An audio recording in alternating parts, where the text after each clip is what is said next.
to tell the truth, the way people talk about it, it sounded like a cult. Oh, the place is so magic. It's one of the chakra points in all of the world. Oh, you'll have your highest highs and your lowest lows. I didn't care. All I really cared about, all that I knew was that I loved going to these weekend Unitarian Universalist youth conferences, and the idea of going to a week-long conference sounded fabulous. And also my dad had gone there as a kid too, so I knew it wasn't really too much of a cult. So I ended up in New Hampshire, ended up in Portsmouth, got on the boat.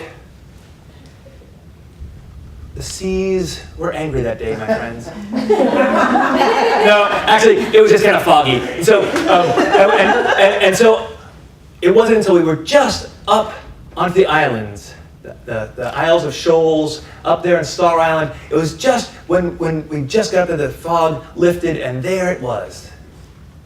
This island with a big white hotel sitting right in the middle of it. Now, if you've never seen pictures of Star Island or been there, imagine the hotel from The Shining on an island. And instead of ghosts, there are Unitarian Universalist youth.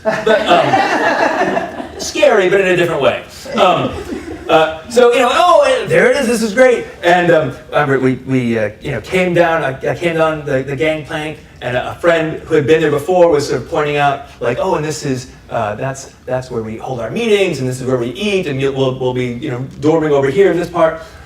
And then he sort of said, oh, and this area here, this is where we play softball. And I looked, and just to the right of the big stairs that lead up onto the porch, there was a base path and some old bases, and I said, who do we play softball with? He said, oh, every year we play, on the final day of the conference, we play a softball game against the Pelicans. And I said, what are you talking about? He said, no, the Pelicans are the name of the workers out here, and we always play them, and it's great. And I said, oh, that's great, but there's a graveyard in left field. And he went, yeah, it's just a hazard. You learn how to play it. Like, oh, all right. So, great conference, wonderful time. Came to the last day, played softball. We were a bunch of stinky high school kids. They were a bunch of stinky college kids. They beat us handily. Okay, that's great.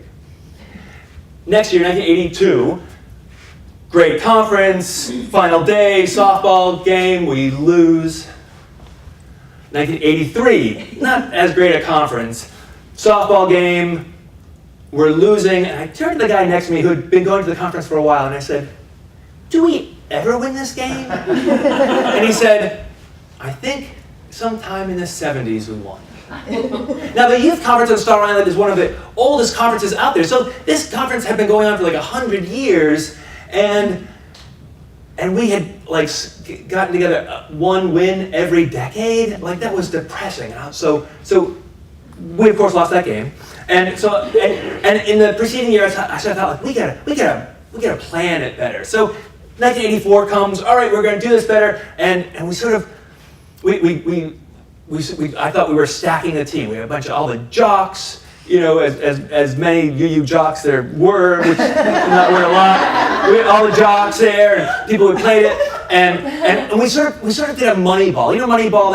That's a book and then a movie about Billy Beane, who is the general manager of the Oakland Athletics, and he did all this, he punched all the statistics of baseball and so crunched these numbers and came up with this magic team, and so we sort of did that pre-computer or anything like that. We thought, okay, we're going to stack the team. It'll be great. We played the game. We lost. And I thought, oh man. Now, and going back to the thing about Billy Beane is that even though he's famous for this Moneyball thing and crunching numbers, he's never won a World Series with it. The Red Sox, however, have won a World Series. They took Moneyball, but they also realized that there's something to be said about team unity, about having some players on there who are just good, fun guys. That's, so when the Red Sox did win the World Series, it was with those cowboy up idiots, right? And so the next year, 1985, I'm running the conference. I'm like, okay, what we need more spirit. So, and the game always happens right after lunch. So right before lunch, I brought the whole conference out to the field, got in a big circle, and we're chanting, what makes the grass grow? What makes the grass grow? Right?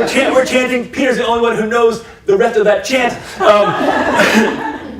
And we, the answer's blood. I'll tell you right now. The answer's blood. Anyway, we're chanting. Everyone's really excited. All right, let's go out and eat lunch and come back and win. And everyone goes running up the stairs, and I look back and I see two of my friends who all of a sudden are doing cartwheels and flying around like an airplane on the field. And I said, what are you guys doing? They said, what are you doing? This is the Unitarian Universalist Youth Conference. What? We don't need that rah-rah. Like, just chill out. And I was like, oh, yeah. We played the game, we lost. And I was like, man. So 1986 comes around. And I know. And I spent the entire winter thinking about this. And there's always a role for last year's chairperson on the next year's thing. And he said, okay, Hank, you have a few jobs. Is there anything else you'd like to do? I want to be the coach. I've got a plan. Let me be the coach. And they went, we couldn't do any worse. Okay, Hank, you can be the coach. And so then on that very first day, I showed up and I said, okay, I have a sign-up sheet. If you want to play, you can play. Everybody who signs up is going to play. Everybody, whether you played before or not, you got to be in the field. You can't bat until you're in the field. But otherwise, you can play. And everyone signed up, and we had a few practices, and we couldn't do any worse than we'd done before. Okay, so we get out there. The game, starts. Managing people. People are out there, out in the graveyard, out in the, out by the flagpole, out by the bushes.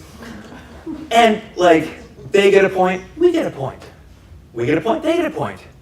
This is, and by the seventh inning, all of a sudden, it felt like we were winning. We were tied, which, meant that we were winning in our minds. And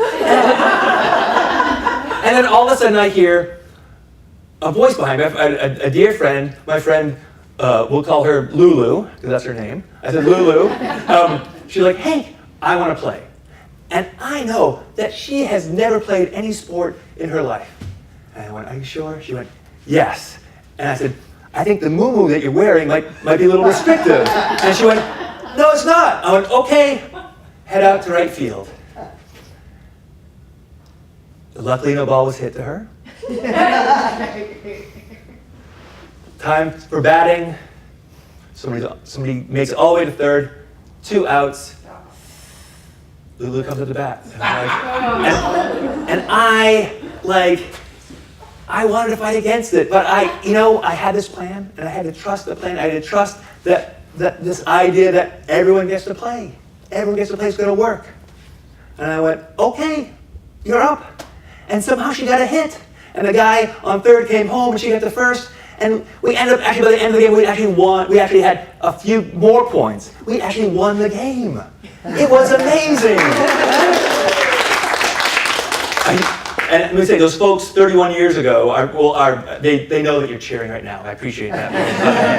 And I have to admit that there's been this, in all of my ministry, there's always been in the back of my head, this idea of everybody plays. Everybody participates. But you've got to play the field first. Everybody wants to bat. That's the cool part. Oh, yeah, I hit the home run, blah, blah. But everyone's got to play the field. And sometimes you even have to play the field in the graveyard. But that's part of being on a team. Now, it doesn't always transfer correctly because there's no winning in ministry. There's no winning in ministry. I see some smirks out there, right? But there is a this sense that and you can't always have everybody be on everything, but everyone's got to work, and we all have to trust each other that we are part of this community. Now, I have to admit that I do not know how the youth group games have gone since. I don't know if after 1986. They've been on a losing streak, or it's been back to that one win every decade. I mean, I have to admit, have to admit that there's a part of me that really hopes that like 3 generations of Pelicans look back to 1986 as a start of their horrible demise at softball. Because, after all, baseball's baseball. It's about winning, and I want to win. I want to win. Thank you very much. Peace.